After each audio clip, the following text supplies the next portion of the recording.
welcome to the Two Texts podcast. I'm here with my co-host John Andrews, and my name is David Harvey. This is a podcast of two friends from two different countries, meeting every 2 weeks to talk about the Bible. Each week we pick one text to talk about, which invariably leads us to talking about two texts and often many more. This season we're taking a long, slow journey through the book of Acts to explore how the first Christians encountered the disruptive presence of the Holy Spirit. Well, David, we have arrived at Athens. Now, I've had the privilege of being to Greece, but I've never had the privilege of getting to Athens itself. But I feel like it's a city I know pretty well. So amazing. So we've arrived at this incredible moment.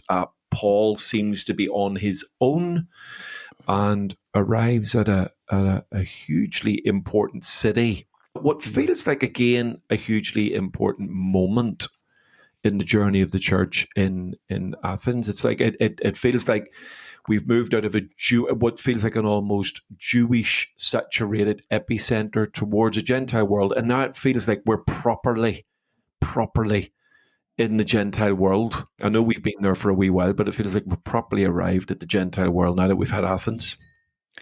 Yes, no, absolutely. The center of Greek philosophy, of Greek thinking. If you've got a new idea, this is probably where it's going to come from or end up. And so it's quite exciting at some level if you've been tracking the journey that the gospel makes it here. And even exciting as to how the gospel sits and is presented in these spaces. So we probably should say that we're not going to make our way through this in one episode. Oh, really? Yeah, you think? It's true. Yeah, absolutely. It's very. So I'm going to read this. I'm going to read this section for us. So we won't read the whole of chapter 17 right now. We're just going to read the first part that Paul arrives, and we find him. You kind of remember back that he's been separated from Timothy and Silas. He's waiting to reconnect with them, isn't he? And finds himself in Athens, waiting for Silas and Timothy, and because it's Paul, he's not doing nothing while he's waiting. Indeed, absolutely. Yeah. So this is Acts chapter 17 and beginning at verse 16. It says, while Paul was waiting for them in Athens, he was deeply distressed to see that the city was full of idols. So he argued in the synagogue with the Jews and the devout persons, and also in the marketplace every day with those who happened to be there. Also some Epicurean and Stoic philosophers debated with him. Some said, what does this babbler want to say? Others said, he seems to be a proclaimer of foreign divinities. This was because he was telling the good news about Jesus and the resurrection. So they took him and brought him to the Areopagus and asked him, may we know what this new teaching is that you are presenting? It sounds rather strange to us, so we would like to know what it means.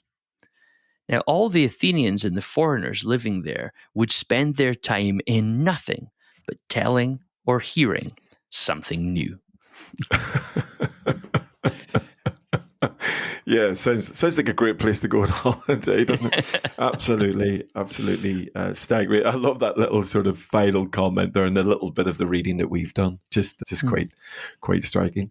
It's fascinating, actually, that just as you say that final little line there, maybe we unpack this when we get there, that Luke's criticism is that all they're doing is speaking and hearing, right? And that, as I was reading that, it kind of struck me how Luke envisages the gospel not as something that is just heard or spoken about, but something that does something. So they're just speaking and hearing ideas. Paul is not just speaking and hearing ideas in Luke's mind.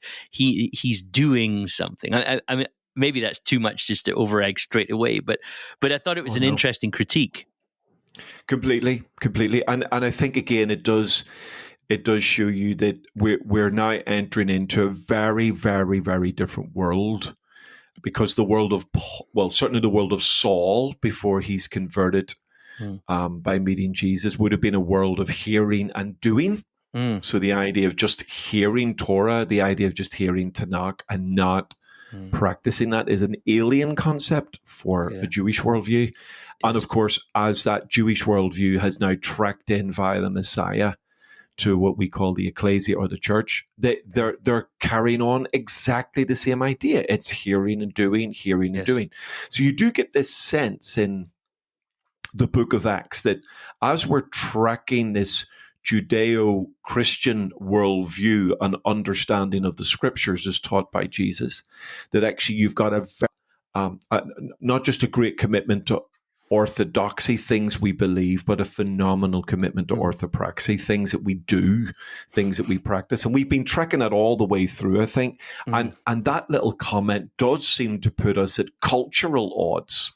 So we haven't even got into the discussions about the gods and whatever else is going on. But it already, we've now got a clash of worldviews that is quite pronounced. Yes. Before we even get to the heart of Paul's engagement and sermon with the Athenians. Yes, because the standard kind of intro that is shocking to a Jewish reader is Paul is distressed by the idols. He's in the presence of idols, and I wonder if that's. I mean, one of the things that fascinates the ancient world that I think as our listeners would want to always keep in mind is the fascination for the ancient world was the Jewish people's lack of imagery. There's a famous story of the Roman emperor who, when he invaded Jerusalem and desecrated the temple, and he goes into the most holy place of the temple. I mean, it's a shocking behavior on so many rations. In fact, many people think that the abomination of desolations that Jesus speaks of was known amongst many of the people in Israel at the time as this moment when this Roman emperor enters the most holy place of the temple. Of course, this is the second temple. So I remember when we were lecturers together, John, I used to ask my students, and what did he see when he went into the most holy place? But of course, because it's the second temple, all of the things that we read in Scripture that would be in the most holy place are not there anymore. Not there. Yeah. So he goes into the most holy place of Israel's world, and it's empty.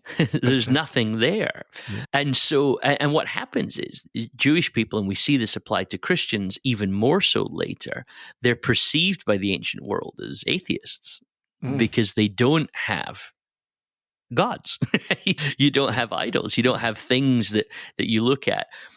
So it's worth holding that in mind that Paul is coming from a context where there are no images of the God. And he's now coming into the ancient kind of Athenian context where there's idols of the gods everywhere. This would be quite stark. I mean, way more stark than, for example, when we go on a tourist trip, for example, and go see maybe your church meets in a basement of a building somewhere, and then the next thing you're at Vatican City at the church there. Like that stark contrast. This would be even wider than that for Paul, wouldn't it? Completely, absolutely, and it's one of, again, I think you see the incredible clash in the culture here that Judaism, a great monotheistic faith, but also a monotheistic faith that resisted all sense of trying to image their God. Yeah. And trying to capture that God. And of course, when you track that back to Torah, it's the feeling that, well, like, what are you going to make that captures me? Nothing could in any way even begin to capture who God is. But also it's the futility of a human shaping something that either captures the glory, but also reduces God down to something to be shaped by human hands. And of course, the Torah is exactly the opposite idea. It is the invisible God who shapes the human image. It's not humans who shape the God image. So you've got this amazing sense. In fact, I was just meditating today as part of my reflections and my meditations in the scriptures on sometimes what is referred to in the tabernacle as the showbread or the bread of his presence, but literally it's lechem panim. It's the bread of the face. Right, so presence in Hebrew, this idea of God's presence is it's the word often that's used. Face is euphemistically used. So if you were speaking of coming into the presence of God, you could literally talk about coming in to before the face of God. Right, right. So you get again this incredible paradoxical idea that when Paul, as a Hebrew, would have thought of the presence of God, he would have thought of it in terms of God's face, because that's the word often, almost entirely used, of God's presence. And yet there is no face. So Moses saw God face to face, but what did Moses actually see there? So it's this incredible language that helps us try to grasp that we're dealing with a God who cannot be captured by an image, and he does not live in a space, and he won't be restricted by the sorts of things that humans want to restrict him with. And yet now, as Paul journeying, I'd imagine it literally or even metaphorically, journeying from Jerusalem, where there's hardly an image in the city. If there was anything, it would be in the Roman sections of the city, in the Roman palaces or barracks. But outside of that, there's not an image anywhere that remotely points people to God. And now here we have the gospel reaching the heart of a supremely idolatrous context, a context where idolatry is not only tolerated but celebrated in the most profound way. And Paul, and I love the language. I don't think we should move past it. Greatly distressed, provoked in his spirit. I mean, provoked in his spirit. And so Paul is like, this is really irritating him and inciting him as he looks at the idolatry that's all around him, representative of the power of Greece and the power of Rome, of course. All of that mixing up together in that great pantheon. And there's that one half of the tension, isn't it, where Paul's from a context where we don't build idols of the gods. He's now presenting Jesus, as he says in Colossians, the icon of the invisible God. Yes. So I was thinking about that. That's one of the beautiful things, is that all through the Old Testament we see this. We don't build an image of God because how could we? And then there's this immense irony of Christianity that when God comes amongst us, he ends up looking exactly like us, which speaks to this whole created in his image thing as well in gorgeous ways. But not only all of that, of course, idolatry then is considered to be the dominant sin. Like you'll hear the rabbis speak sometimes about how at some level all sin is idolatry. It's to put something in place of our honoring of the divine and of Yahweh, and so there's a sort of double hit of challenges here, isn't it? It's not just that Paul's not used to being in contexts like Athens, but that also represents the worst of human brokenness in his religious sensibilities. Is that a good way to describe that? Oh no, I think it's absolutely there, and there's great echoes of that even when you think about Paul's writing to Rome and the sort of the opening of that letter to the Roman Church, where he really sets up an incredible argument about the power of idolatry, where we make God in our image. And once we make God in our image, it allows us to fundamentally change our own. So idolatry is either a sign that we've already moved away from his image of us, and therefore we have to reshape him to fit with our image, or idolatry will lead to a reshaping of our own image because we've reshaped him. And I think that's for me the most troubling part of the idea of idolatry is for humans to shape God in the way they want him. So like for many people, especially for many people, say from a Christian worldview point of view, there would be a struggle like even in us, to sort of put an image on the mantelpiece. We might have a bit of religious art, and in my home I've got some nice sort of religious art, but it's very generic. It's not pointed at anything that looks like an image of God. So most of us would be super careful about making sure we don't fall into the trap of like an idol or an image sitting on a mantelpiece, for example, to be a bit crude and extreme there. But I think more subtly, we are all in danger of making God in our own image. I think that's the profound power and subtlety of idolatry, is that ultimately what Athens was about, and even what Rome was about, was designing ideas that would sort of pander to their own needs and wants, and therefore fit their own agenda. I mean, Paul will ultimately, when we get to it, we'll get to his great sermon in the hill of Ares, in the hill, the god of war. So when you can go to particular gods who do particular specialisms, then actually it reflects something of our, even back then, our designer God idea that we have gods who fit the moments we are in. And it's that idea which I think is fundamentally idolatrous. It's God fits my world. If I go to war, I have a God for that. If there's issues to do with my sexuality, there's a God for that. If there's issues to do with money, there's a God for that.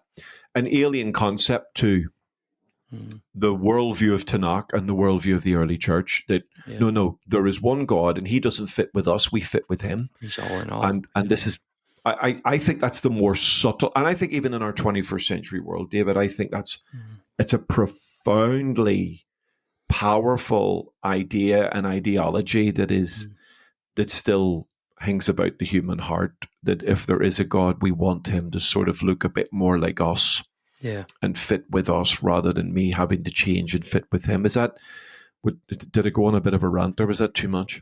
No, I agree with you, because I think I was thinking, even as you were saying, like I've been studying a bit of kind of the history of Christian iconography recently, and it's fascinating that even in the great iconographers of the world, they don't attempt to.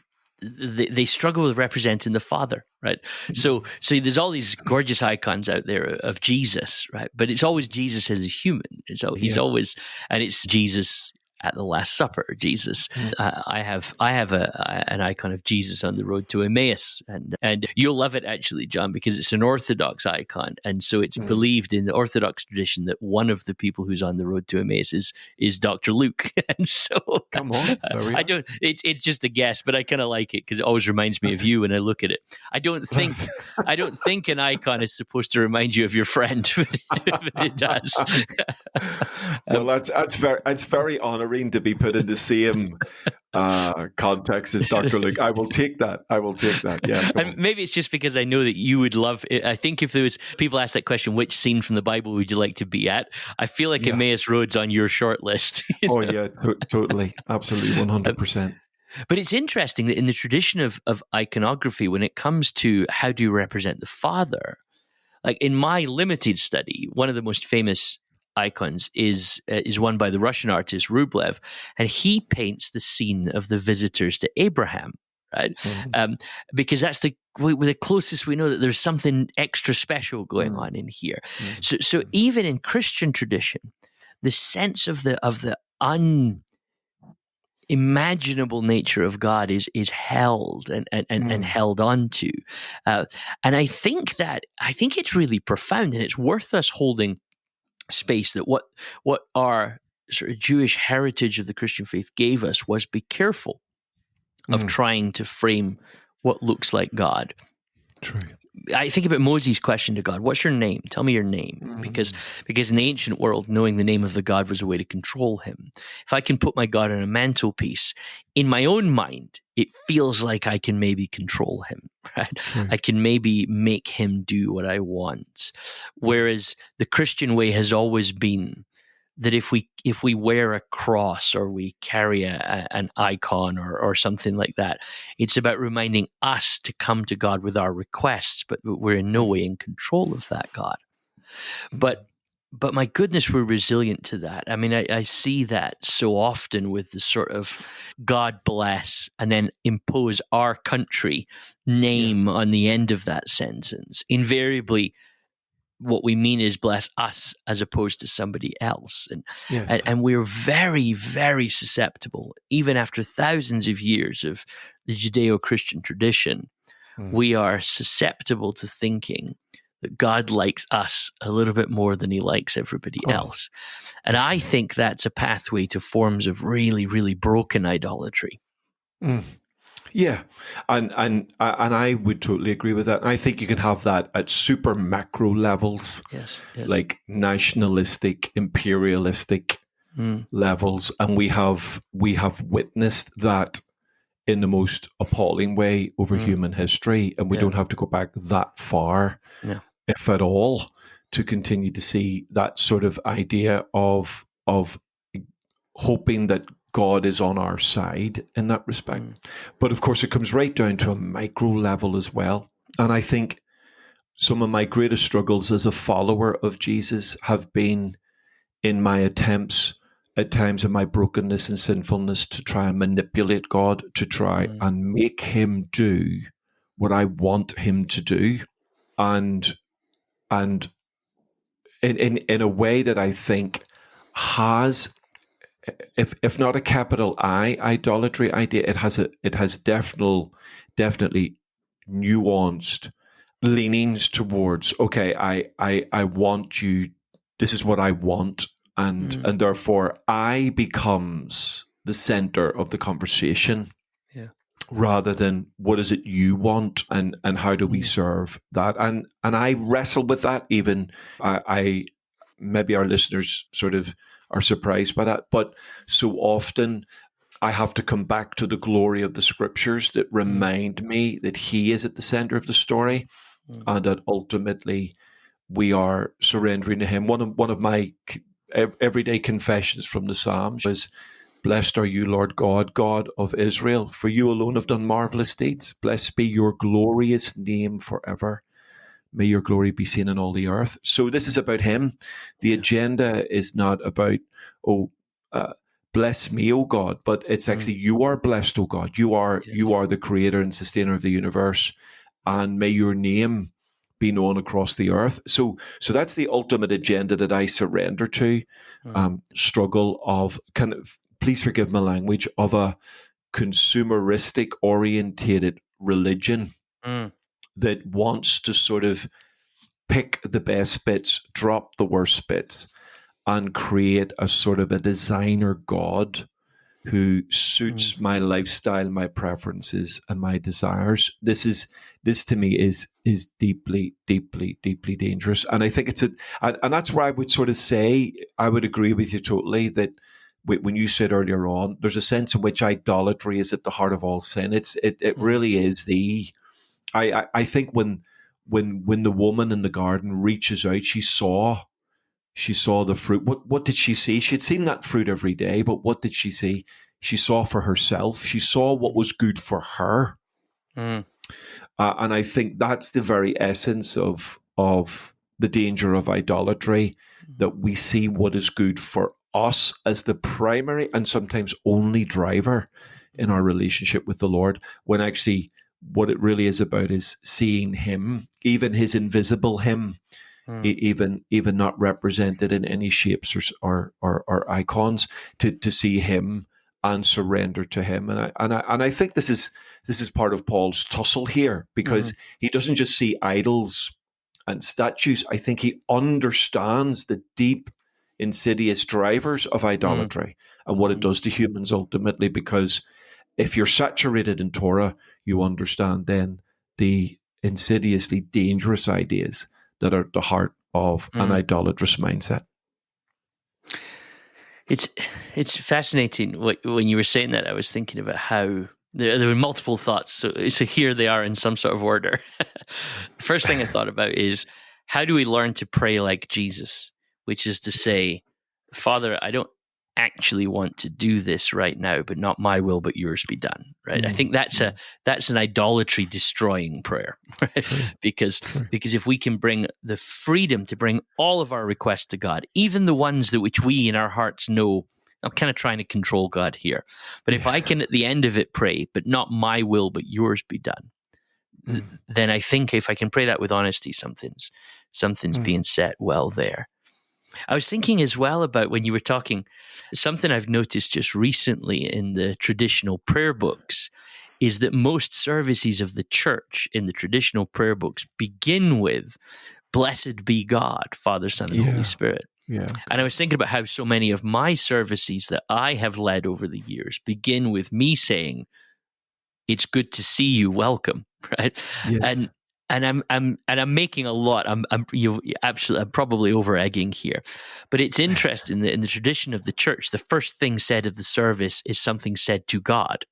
Yes. And in our contemporary context, the first thing said to the service is something said to us, right? Yeah. That we say welcome to the people, whereas the tradition of the church has been to say, actually, we're here for God, blessed be God. And I think, again, there's a subtle idolatry shifting thing there, that when we turn up in church and the first thing in the church service is said to us, we might be forgiven for assuming that the service is for us. Right? True. And I think so many problems in the Western church particularly is that we've got the impression that the service was for us. I like the sermon, I like the worship, I like the prayers, as opposed to it being, we're here to do something for God, right, in worship. Absolutely. But perhaps my deeper thought, those are just kind of throwaway comments, was I was thinking about the garden, and the John Walton's work on the Garden of Eden is really fascinating. I'd recommend anybody read his book, The Lost World of Adam and Eve, is really fascinating. And he reads the Garden of Eden story through an ancient Near Eastern mindset as to how would an ancient person see this story. And of course, what's fascinating about it is that he describes the story of creation as a temple building narrative, right? Yeah. He said, this is where ancient texts should begin, is with how did we end up with our temple? But the Hebrew story begins with how we ended up with the earth, right? Which of course is fascinating because the earth is later described as the temple of the Lord in Scripture. Walton makes the point that when you're building a temple, the last thing you do in the temple building process is you put an idol in it.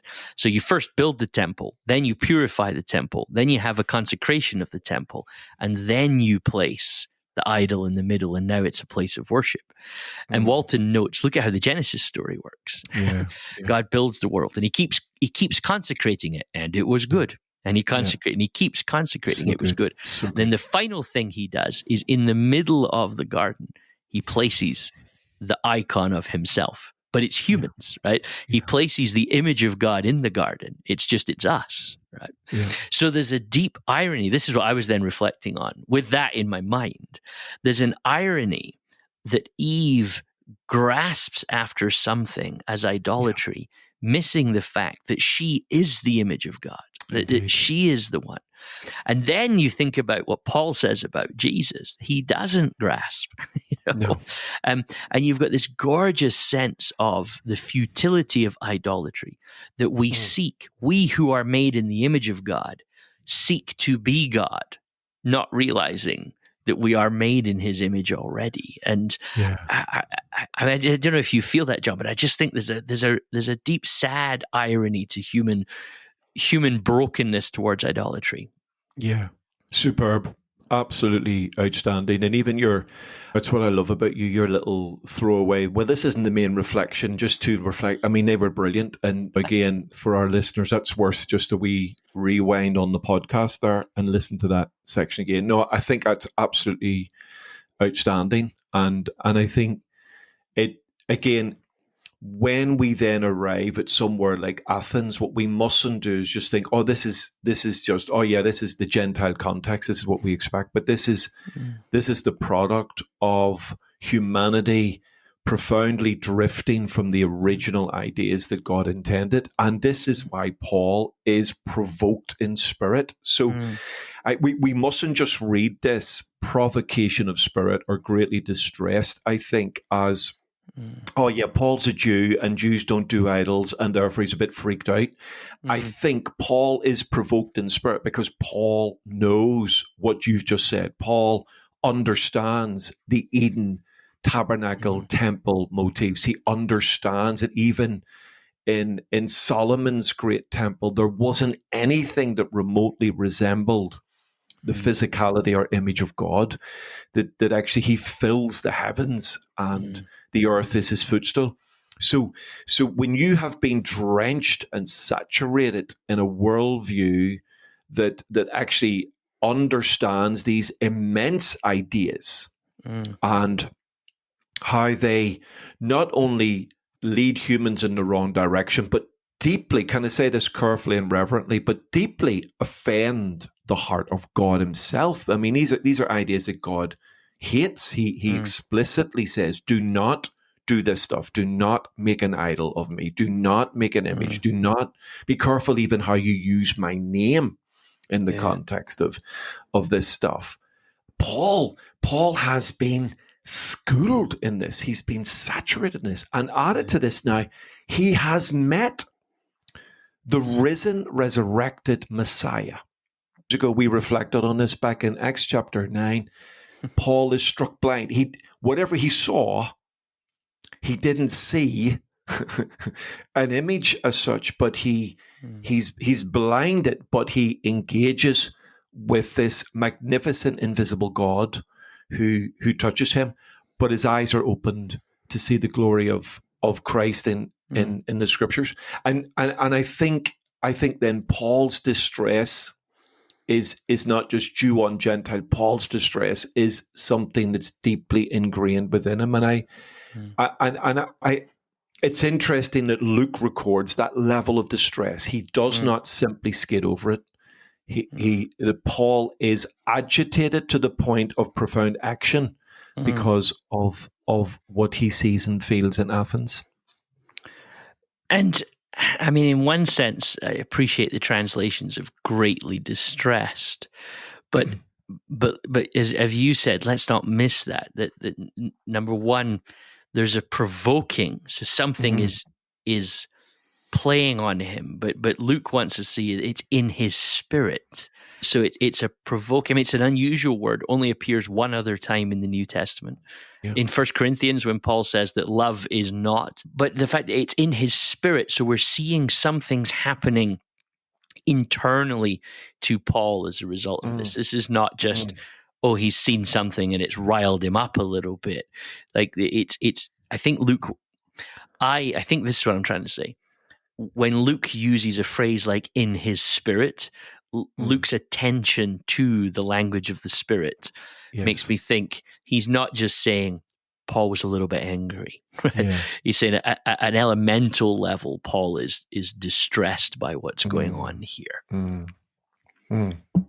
No, I think that's brilliant. And I think that's certainly that's what I was picking up, David. We know Paul's passionate at so many levels. Here he's deeply agitated and incited to the point of action. And remembering that he's on his own here. So it's not like he's surrounded by people in whom he can get some solace and comfort. It seems to be he is on his own, completely on his own. And that sense of provocation, irritation, agitation would have been exaggerated by the fact that he was isolated and feeling like, without over egging it, it's sort of me against the world sort of thing. And I need to say something and I need to do something. So it's an incredible opening to the conversation. And I think might explain then why Paul does what he does as the story here at Athens continues. It's interesting as well, when you look at the Greek, you get this sentence construction. It's very typical sentence construction, where the first thing we're presented with is Paul sees these idols. And then the second thing we get is a two-part response. It's a kind of on the one hand and on the other hand is how it's constructed in Greek. So on the one hand, he goes to the synagogue and and reasons with the Jews and the God-fearing Greeks. And on the other hand, he debates with the Epicurean and Stoic philosophers. But it's interesting that Luke presents this grammatically as this is not the same thing that he does. He does two different things. Yeah. He talks to the God-fearers and he talks to the philosophers. And I thought that was quite interesting, that he's reasoning with the Jewish and the God-fearing people, but we don't get the same evidence of tensions that we've encountered everywhere else. Yeah. So one can only wonder, what is he reasoning? Is he talking to them about the resurrection? Or is he talking to them about idolatry? And it's interesting that would normally be the focus of the story so far. Paul arrives in the place, goes to the synagogue, and then a riot or revival breaks out, as we sort of looked at in our previous episodes. This time, the reaction of the Jewish community is held quietly for us at this point, which almost might forgive you for wondering, what was he talking with them about? Yeah. No, it is striking that the way that at verse 17 is put there, and you've almost got sort of Jews, devout persons, and then he's meeting in the marketplace as well. A sort of an open forum conversation and discussion, which then brings him into conflict with the wider sort of community of philosophers. But it is interesting, the lack of response, positive or negative, from the Jewish community. And maybe Paul then found safe hearing in that community. I mean, if Paul is relating to them his disquiet at the idolatrous nature of the city, then there's a sense in which he would find affirmation and support from the Jewish community in that.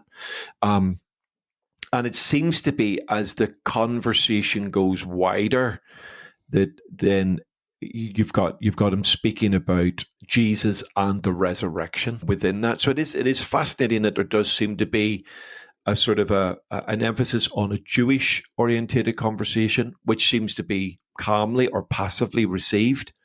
We don't really know anything in terms of the response to that from the Jewish community, but then it's as it goes wider that it starts to get a little bit of traction and gets noticed and gets pulled into a wider debate. Yes, no, absolutely interesting, and I think that, to me, is one of the things we don't want to lose as a reader when you read this text. That you hear this talked about sometimes, and it's almost like we get a little bit enamored by the gospel in Athens, right? And almost that sense that, oh my goodness, we're now at the sort of center of European culture and all that sort of thing. Whereas what Luke seems to be presenting is actually Paul in the midst of that. So Luke's enamored by Paul in Athens, not by Athens. And so, and I wonder, even in the passage that we've read today, Luke frames it so that if we pay attention, we don't get over enamored by Athens. Which I was thinking about this in terms of your conversation about idolatry and the constant risk of idolatry, that this desire that we have sometimes, that, let me try and say this carefully, but that Christianity be taken seriously and sensibly. Right? And listeners, don't, to quote one of my favorite John phrases, don't hear what I'm not saying. Right? but we're talking about a man turning up in the center of the philosophical world and talking about a person who is raised from the dead. Right?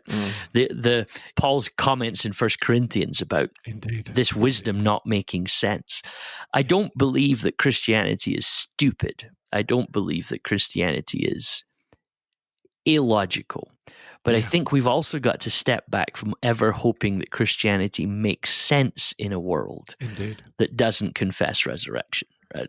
So Christianity offers a critique, and this is maybe, we're recording this not long after Easter. I always remember Douglas Campbell saying that Christians state that they don't accept a worldview in which resurrection is not possible. Right? Yeah. And that's, to me, that's a stunning way to look at it. That's what Luke's trying to do, I think, here, is that Paul is coming with this message of resurrection to a culture that Luke doesn't want you to be enamored with. They refer to Paul as a babbler. Like Luke wants you to pick up on that insult. The Athenians just sit around all day, just thinking and talking and listening. He wants you to hear that negatively, because it's almost as if Luke's aware that this might be where Christianity becomes most susceptible in its desire to be socially acceptable. Its desire for just people to take it seriously and sensibly. And what Paul seems to want to do, and we see this so explicitly in Corinthians, is he wants you to always realize that without the Spirit, Christianity will always seem to not make sense to you, and that's kind of okay. I mean, am I pushing that too far, John, or do you think... No, I would totally agree. And in fact, as you were speaking, I just flipped over to 1 Corinthians, and he says, "For Christ did not send me to baptize, but to preach the gospel, not with wisdom and eloquence, lest the cross of Christ be emptied of its power." Yeah. And again, I don't think we should hear the wrong thing there. Paul is not saying that the cross has no wisdom or eloquence, but he's saying they're not the things that enamor us, that actually ultimately it is the message of the cross.